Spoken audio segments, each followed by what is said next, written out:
no one there is really local unless you're Native Hawaiian. And so I think I let go of that even before I left Hawaii, of like, yo, I'm local. You know, I am who I am. I speak a little bit of Pidgin, a little bit more when I'm drunk. And this place is a part of me. It's not where I personally grew up, and so I would never claim that. There's nowhere in the song, there's nowhere in any song that I've ever written where I'm like, yo, I rep Kalihi, I grew up here, this is my spot.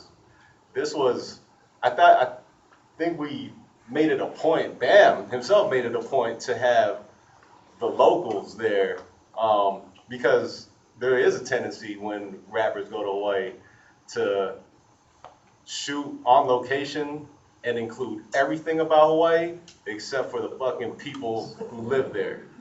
And so this was a statement, I think, on our part where it's like, yo, we wouldn't even be right here in the hood if these people didn't give us the pass to even turn the cameras on in this very location.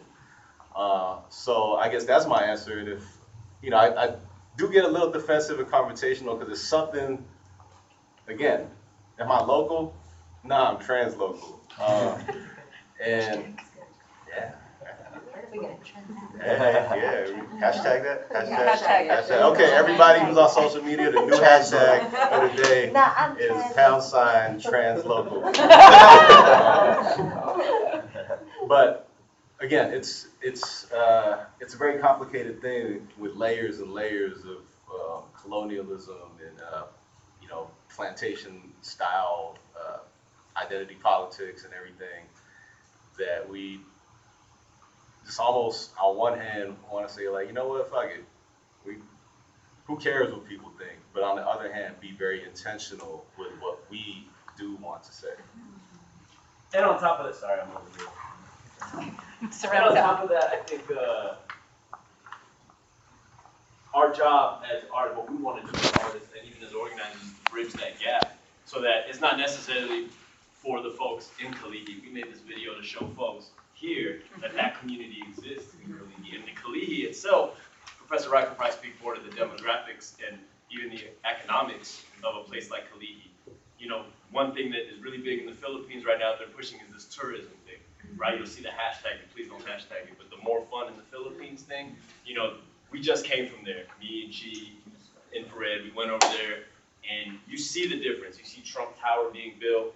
Right now, you'll see Paris Hilton's posters all over the city, and because she has this new club called Beach, and so this tourism push is like a big thing, and we use Hawaii and especially Kalihi as an example of what's going to happen to the Philippines on a much grander scale. Because while we see these, you know, beautiful images of Hawaii and the palm trees, you go to a place like Kalihi, and it's not the picturesque image of paradise that you might think. These are the workers. These are the service people who work in these hotels.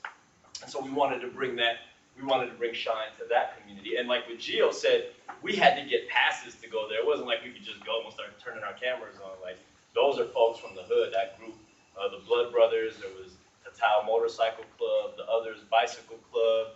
We had gangbangers out there. I mean, we brought everybody out for the sole purpose of showing everybody that this community exists, that Hawaii is not hula skirts, and it's so much bigger than that.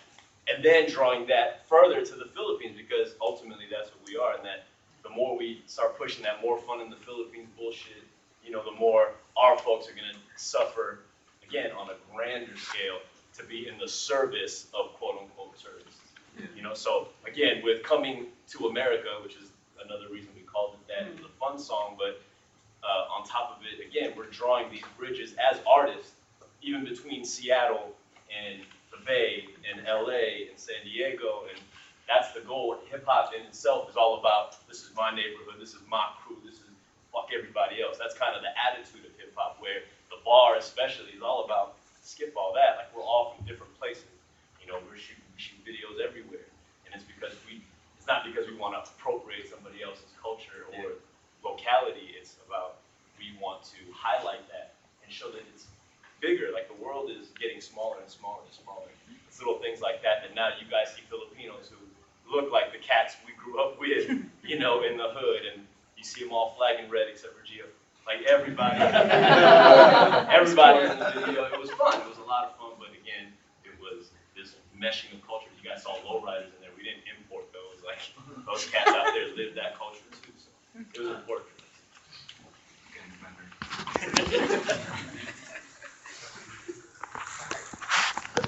He died.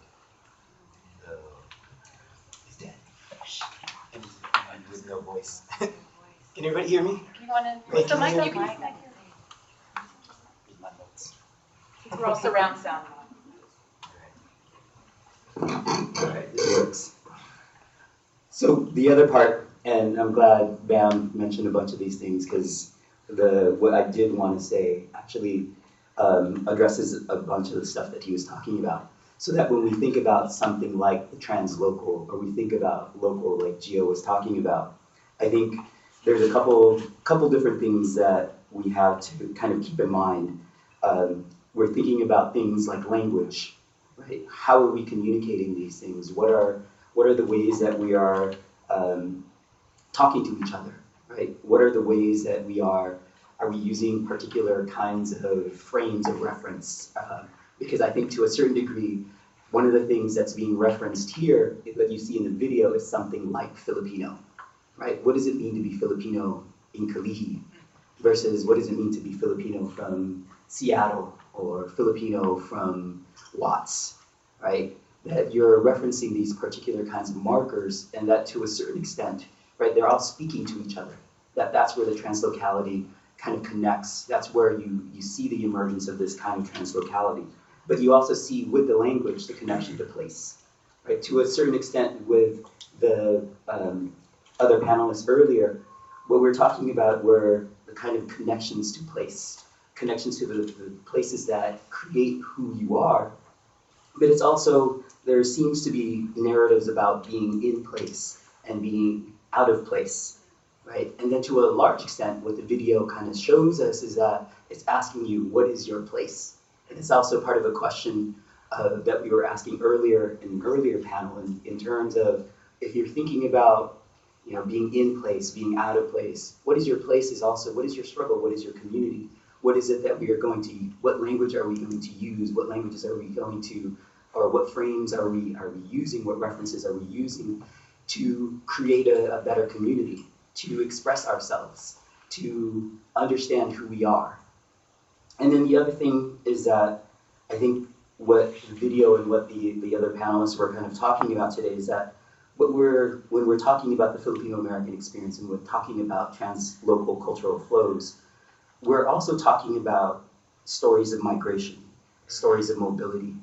But these stories of migration and stories of mobility are very much undergirded by stories of colonialism and stories of capitalism, right? And that part of one of the things that I think in the video, and my voice is starting to crack, so I'm going to end with this, but one of the things that I want us to kind of be mindful of when we're talking about these stories of migration, when we're talking about these stories of mobility, is that not everybody has the privilege to move, right?